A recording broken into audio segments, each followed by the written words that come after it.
दोस्तों आज हम रेसलिंग हिस्ट्री के एक ऐसे फ्यूड की बात करेंगे जो हुआ था the Undertaker versus Randy Orton का, जो दोनों ही अपोनेंट्स के करियर का one of the greatest feud रहा है। अंडरटेकर ने भी 2004 में अपना रिटर्न किया था और 2005 की शुरुआत तक उनका फ्यूड हाइडेनराइक के साथ चल रहा था, जिसका वीडियो भी हमारे चैनल पर अवेलेबल है, आप देख सकते हैं। और वहीं रैंडी ऑर्टन ने भी अपने करियर 2002 में स्टार्ट किया था। 2003 से 2004 के मिड तक वे एवोल्यूशन का हिस्सा थे और वे बेबी फेस हो गए थे जब उन्होंने वर्ल्ड हेवीवेट चैंपियनशिप जीती थी क्रिस बेनोआ से। ऑर्टन अब एक मेन इवेंट प्लेयर बनने की राह पर थे।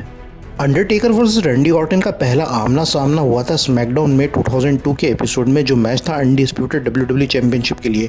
और टेकर ने ऑर्टन जैसे न्यू कमर को सपोर्ट करते हुए उनके मूव्स को सेल भी किया था, जिससे बैकस्टेज विंस टेकर से नाखुश हो गए थे क्योंकि उन्होंने एक न्यू कमर को इतना इम्प्रेसिव शो किया है। पर टेकर ने फिर विंस को समझाया था कि हमें नए स्टार्स को भी बनाना है। इस कहानी की शुरुआत होती है फरवरी 2005 रॉ के एपिसोड में। रैंडी ऑर्टन बैकस्टेज मिलते हैं डब्ल्यूडब्ल्यूई लेजेंड बिली ग्राहम से।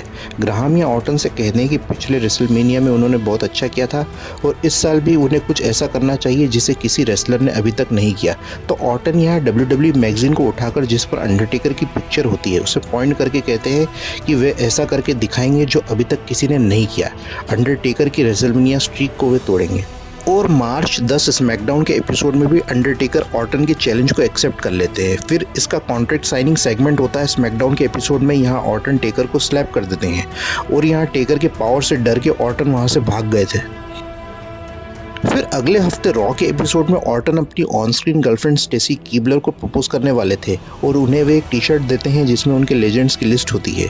और वे अचानक से स्टेसी को ही आरक्यू दे देते हैं और वे अब एक कम्प्लीटली हील हो गए थे। और इसके नेक्स्ट वीक रॉ पर ऑर्टन रिंग में एक बार फिर से एक प्रोमो कट करते हैं और वे कहते हैं कि उनकी रेसलमेनिया स्ट्रीक पिछले रेसलमेनिया से शुरू हुई थी और वे अंडरटेकर से नहीं डरते। और फिर अचानक से रिंग में आग लग जाती है और ऑर्टन वहां से भाग जाते हैं और बैकस्टेज केन ऑर्टन से मिलते हैं और वे ऑर्टन को वार्न करते हैं और कहते हैं कि 2 बार वे लकी रहे हैं जब उन्होंने अपने भाई को फेस किया था रेसलमेनिया की स्टेज पर और वे अपनी आत्मा को बचा पाए। और अगर तुम्हें अंडरटेकर से डर नहीं लगता तो प्रूव करके दिखाओ मिस्टर लेजेंड किलर।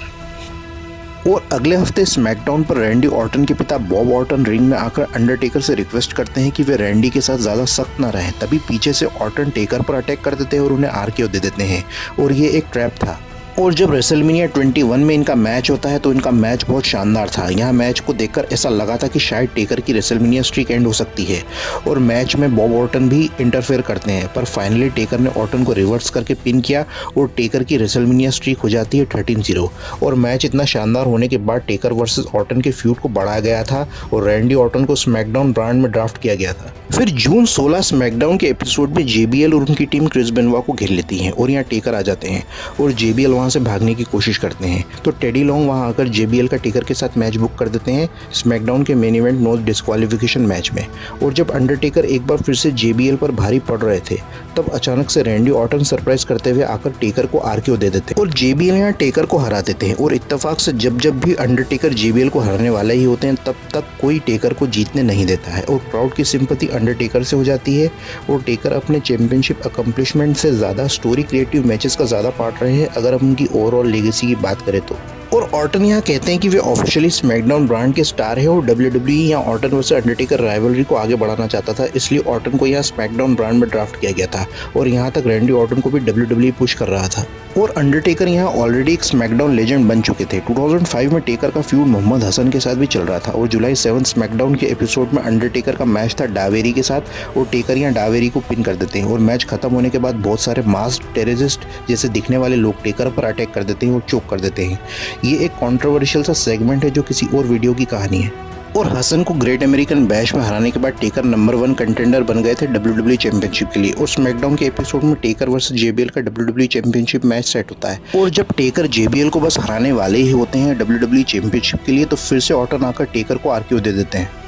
और इसके अगले हफ्ते ऑर्टन एक प्रोमो कट करते हैं और कहते हैं कि टेकर ने उनके रेसलमेनिया के चांस को ख़त्म किया था और अब उन्होंने उनको WWE चैंपियनशिप नहीं जीतने दी। और समर स्लैम में वे टेकर को चैलेंज कर देते हैं और टाइटन टर्न से टेकर का रिप्लाई आता है और RKO के लेटर्स को वे RIP कर देते हैं। फिर समर स्लैम से पहले स्मैकडाउन के एपिसोड में रैंडी ऑर्टन का WWE लेजेंड कमाला के साथ एक मैच था और गोल्डन एरा की यहाँ याद दिलाते हुए एक समय अंडरटेकर और कमाला का भी एक यादगार फ्यूड हुआ था और ऑर्टन यहाँ कमाला को हरा देते हैं। फिर एकदम से टेकर की लाइटनिंग अरीना में छा जाती है और रिंग में धुआं उठने लगता है।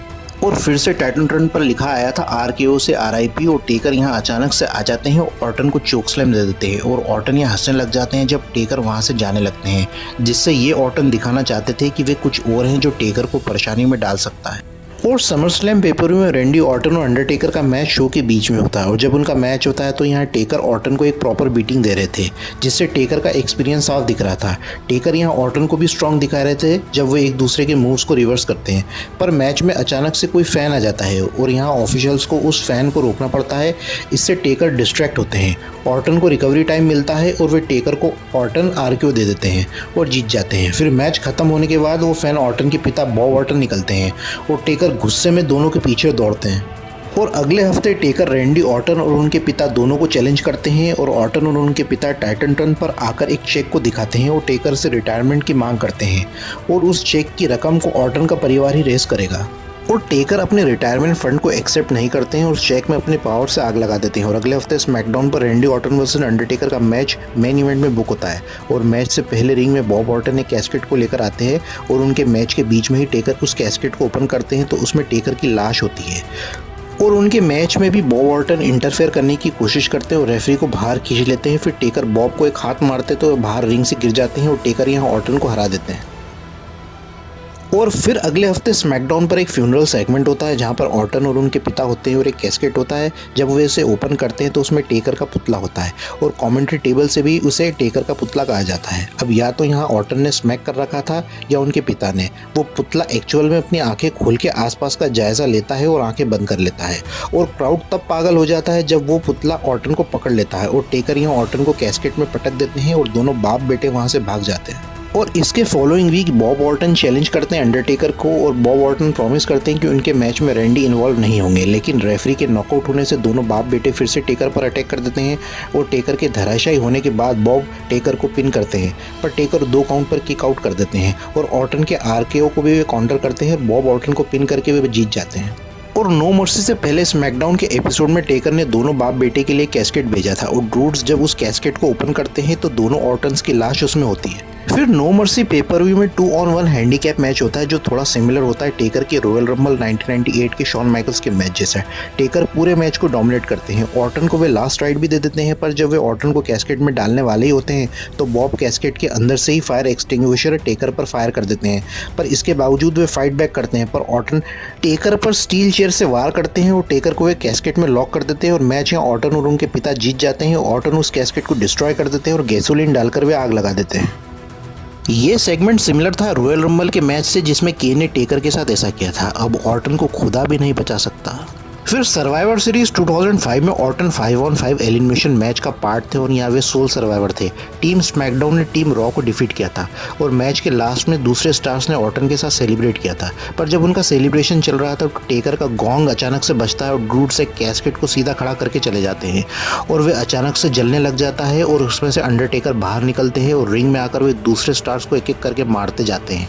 ऑर्टन वहाँ से भाग जाते हैं और टेकर ऑर्टन को नहीं छोड़ेंगे। फिर नेक्स्ट स्मैकडाउन के एपिसोड में ऑर्टन टेकर पर पानी से अटैक कर देते हैं और गाड़ी की बैक सीट पर उन्हें डालकर वे कार रिवर्स ले जाकर टाइटनट्रॉन पर क्रैश कर देते हैं और वहाँ आग लग जाती है और यहाँ जो गाड़ी यूज की गई थी वो एडी गरेरो को ट्रिब्यूट थी। फिर दिसंबर 2 स्मैकडाउन के एपिसोड में ऑर्टन एक प्रोमो कट करते हैं और कहते हैं कि फिर से उन्होंने टेकर को खत्म कर दिया है। तब फिर से टेकर का गोंग बजता है अरीना में और टेकर की आवाज़ आती है और जब ऑर्टन वहाँ से भागने की कोशिश करते हैं तो सारे एग्जिट के दरवाजे ऑर्टन के लिए बंद हो जाते हैं और ऑर्टन यहाँ बहुत ज़्यादा हताश से दिखाई देते हैं। और यहाँ रैंडी ऑर्टन वर्सेस अंडरटेकर का हेल इन अ सेल मैच सेट हो जाता है आर्मैगडन पेपर व्यू में। और फिर अगले स्मैकडाउन के एपिसोड में ऑर्टन फिर से रिंग में आते हैं तो टेकर के हेल इन अ सेल मैचेस की फुटेजेस टाइटनट्रॉन पर शो होने लग जाते हैं और बैक स्टेज में टेकर के माइंड गेम्स ऑर्टन के साथ कंटिन्यू रहते हैं और बाथरूम के आईने में ऑर्टन को टेकर दिखाई देते हैं। और एक और मेमोरेबल मोमेंट यहाँ हमें देखने को मिला था जिसमें जॉश मैथ्यूज को टेकर पजेस कर लेते हैं। बहुत मज़ेदार सेगमेंट था। और आर्मैगडन पेपर व्यू से पहले स्मैकडाउन के एपिसोड में माइंड गेम्स पूरे एपिसोड में कंटिन्यू रहते हैं और शो के एंड में बॉब ऑर्टन एक डूड बनकर आ गए थे तो ऐसा लगा था कि वो पॉल बेरर हैं। उनके पास अर्न था और ऑर्टन ने टेकर को RKO दे दिया था और फिर स्टील चेयर से उन पर कंटिन्यूसली अटैक किया था। फिर आर्मेगडन पेपर व्यू में हेल इन अ सेल मैच होता है जो ब्रूटैलिटी से भरा हुआ था। ये टेकर के बेस्ट हेल इन अ सेल मैचेस में से तो नहीं है, यहाँ पर एक एंटरटेनिंग मैच था। इस राइवलरी ने ऑर्टन को एक मेगा स्टार स्टैब्लिश कर दिया था और टेकर ने भी यहाँ ऑर्टन के द्वारा अच्छी बीटिंग ली थी। टेकर ने यहाँ ऑर्टन को फाइनली हराया और मैच में सब यूज हुआ था, chain, steel steps, chairs, table, सारे वेपन्स इन्वॉल्व हुए थे। बॉब ऑर्टन भी मैच में इंटरफेयर करते हैं पर टेकर ने ऑर्टन को खतरनाक 2 स्टोन देकर मैच खत्म किया और उन्होंने अपना बदला पूरा किया। और Undertaker versus Randy Orton rivalry यहाँ एंड हो जाती है और ये राइवलरी पूरे 9 महीने तक चली थी और ये one of the greatest feud रहा है दोनों का, टेकर और रैंडी ऑर्टन का। और रूथलेस एग्रेशन एरा का भी ये one of the best rivalries में से एक रही है। अंडरटेकर वर्सेस रैंडी ऑर्टन के मुकाबलों के दौरान दोनों अपोनेंट्स ने एक दूसरे के फिनिशर्स को बहुत बढ़िया तरीके से सेल किया था।